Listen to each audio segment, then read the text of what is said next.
Oh my god, these leaks are making me lose my goddamn mind. The whole fandom's going crazy right now. Uh, Before I get to it, let's talk about the main stuff. The chapter mostly starts off with Asta and Ichika just sparring. They're going at it like crazy, and it looks like Ichika's like gaining the upper hand in the beginning. But then we see Asta trying to make a comeback as he continues to push forward and fight towards her. And we see some really nice homages towards um, Yami. Some of the poses and stances that Asta uses is very much like his captain, and I like that a lot. Unfortunately, some of the panels have been deleted already. Dang it, I'm a little too late on the video. Usually I'm really early and I'm reacting like crazy, which I still am towards the last panel. But for now, we know that Asta and Ichika were going through an amazing fight, which, by the way, the choreography was amazing. Tabata's really outdoing himself with this one. And the one panel where we see Ichika just completely shrouded in, like, darkness is absolutely insane. I'm not sure what the text panel says. I don't think Knight's translated it yet, but I just know the panel looks amazing. Oh my god. But then, right when they're about to clash, Ryu comes out of nowhere and stops both of them head on without using really anything. He just uses his hands to stop them. That is freaking insane. How powerful is this guy? I mean, obviously he's the Shogun. He must be extremely powerful, but to stop Asta and Ichika at their tracks, that's um, I have nothing else to say. I mean, I'm still kind of sus about Ryu, but this panel is really cool. All right, but let's talk about the final panel because that's what everyone's talking about right now. Sister Lily shows up in the land of Sun. She casually shows up to finish the job, and it's probably a good thing Asta wasn't able to finish this fight because seeing this is insane. Asta is gonna need all the strength he has, and I'm guessing Ryu and Ichika are gonna have to fight against them too. But let's talk about the other paladins because it's not just Lily. We see two other ones. The one on the right is that Heath? It looks like Heath because you can tell by the scar. But the one on the left, that's the one everyone's debating about. And people are saying that's Revchi. The hair isn't really similar. Do you know who I think it is? It has to be Raids or Raides. It has to be him because the hair is very similar. And, you know, Raids has, like, this thing covering his eye. He has, like, an eye patch, and, like, parts of it covers his hair. Like, we don't see any of that. And, like, the part of his hair that's usually covered, we see that better now. And it seems to be, like, darker than the rest of his hair. I think this is Raids. So, this has me losing my mind because I don't know what to really think about it. Because, first of all, why? Why Heath? It seems kind of random. Like, is there a specific reason he needs Heath?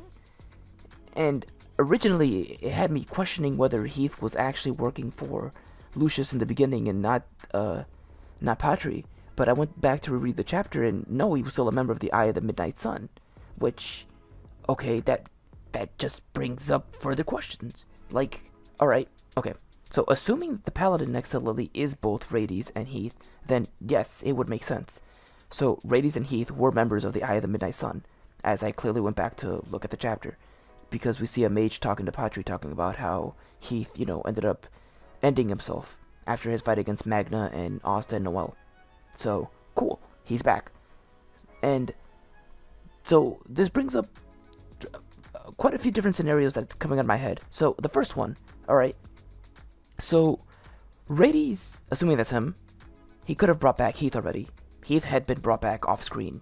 We know that there's been a time skip, so a lot could have happened. Maybe for whatever reason, Rades brought back Heath. And we know he can do that, like I said, because they were together. Like I shared the panel on Twitter where he brought back Patri. He said, I can only use the spell on people who've been with me for a long time. So, like I said, like for the 1,000th time, him and Heath together, not out of the question. So then, out of nowhere, Lucius encountered both of them, and he made them paladins. Alright, scenario number 2. Lucius happened to encounter Rades, and he turned him into a paladin. So he maybe either knew or didn't know about his magic. Either way, he tested it out. Maybe had him bring back Heath, and then he used him as a paladin as well. And then there's the third scenario where Lucius is just, he's capable of bringing back the dead one way or the other on his own, and he managed to bring back Heath, which is, again, still kind of random. Like, why Heath? It's so weird to me. Like, and don't get me wrong, it's like I don't really hate Heath or anything. I'm not saying this is such a bad decision. I'm trying to figure out from like Lucius' perspective why he would need Heath, because that's definitely him. Like the other guy, we could debate about whether it's Revchi, whether it's Rades, or a third character, like a brand new character introduced here and now that nobody knew about before. But to me, it seems more likely that it's Rades.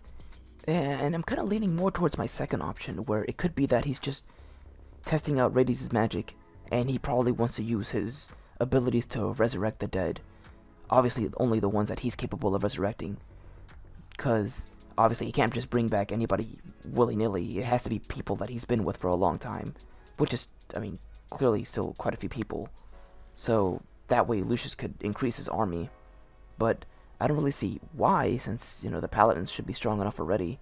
But it's still an interesting scenario to think about. But yeah, this is all insane. Like, I can't even begin to imagine what's gonna happen in the next chapter. The fandom's currently debating about, like, what's going on, and people are getting excited for Heath, of all people. Like, I was just talking to Oblivious, and, like, I imagine how people are gonna react to the Dark Triad. People were saying, oh, nobody's gonna be really excited for them or hyped at all. Are you kidding me? If we're getting excited for Heath, imagine the Dark Triad. Like, I know I want Dante back. I want Vanico back. I want Xenon back. I want all of them back, together with Lucius. That would be hyped, whether they're paladins or not. But yeah. There's a lot to take in. The next chapter is going to be, like, super fight heavy between Ichika, Ryu, and Asta against these three paladins. And, there's just so much to think about, and I can't even have my head straight about it all.